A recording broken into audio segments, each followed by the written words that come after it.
प्रणाम सब भोजपुरिया श्रोता समाज के। हम लोकगीत गायक धर्मेंद्र तिवारी और एगो भाव रुआ सबके सामने परोसतानी। आशा बा कि एहू के रुआ सब बहुत जोनिया हर गीत के हमरा प्यार दुलार मिलता। ये विरह रस के गीत बा, एहू के प्यार दुलार जरूर मिली। कैसे? बिना तरइन के चांद ना होला, बिना सूरज के घाम ना होला, प्रेम के तनो पुरान हो जाल भाई हो, लेकिन प्रेम कबहू पुरान ना होला।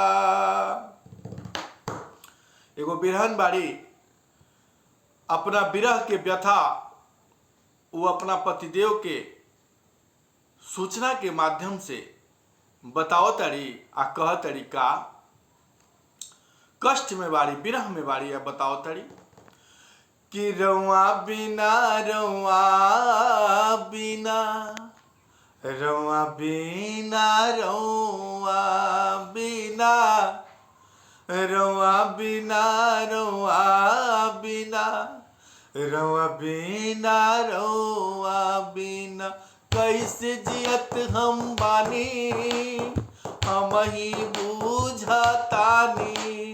विरह विपतिया बिनवा रतिया कैसे काटतानी बलम जी। रवा बिना रवा बिना रवा बिना रवा बिना रवा बिना रवा बिना रवा बिना रवा बिना। कहतड़ी गवना कराई चली गईनी विदेश पिया, लिहनी ना दिहनी कोनो अबले साने से पिया। गवना कराई चली गईनी विदेश पिया, लिहनी ना दिहनी केवनो अबले सने से पिया। कैले खता का बानी हम होता तनी जानी, कैले खता का बानी हम होता तनी जानी। गवन करा के घर बैठा के सासत में डल ले पानी बलम जी।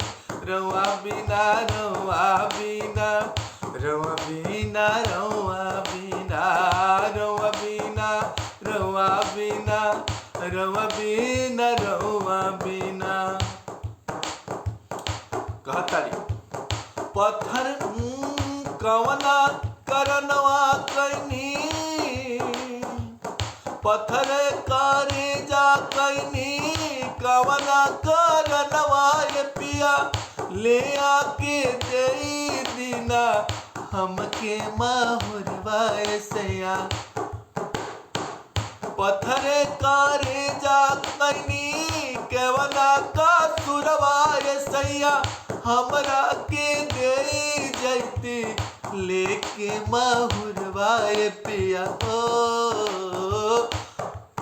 ओ कैसे जियत हम बानी, बूझी हमार परेशानी। कैसे जियत हम बानी, बूझी हमार परेशानी। दिनवा रतिया विरह विपतिया कैसे काटत तनिए बलम जी। रवा बिना रवा बिना रवा बिना रवा बिना रवा बिना रवा बिना रवा बिना रवा बिना। तड़ी अंत में लिखा तरीका हो नमवा के उल्टा काहे कमवाया नाद जी कैनी। कवनी का सुरवा अपना अपना नूतन के भूलनी। नमवा के उल्टा काहे कमवाया नाद जी कैनी। कवनी का रनवा रवा अपना नूतन के भुलैनी क्रिया धरावत बानी हमरा के जनितानी क्रिया धरावत बानी हमरा के जनितानी हर सब कुछ यही जा कुशल कुशल बा रउआ के सुनावत बानी बलम जी रउआ बिना रउआ बिना रउआ बिना रउआ बिना रउआ बिना रउआ बिना रउआ बिना रउआ बिना कैसे जियत हम बानी हम ही बूझतानी दिनवा रतिया बिरह विपतिया कैसे काटतानी बलम जी रउआ बिना रउआ बिना रउआ बिना रउआ बिना रउआ बिना रउआ बिना रउआ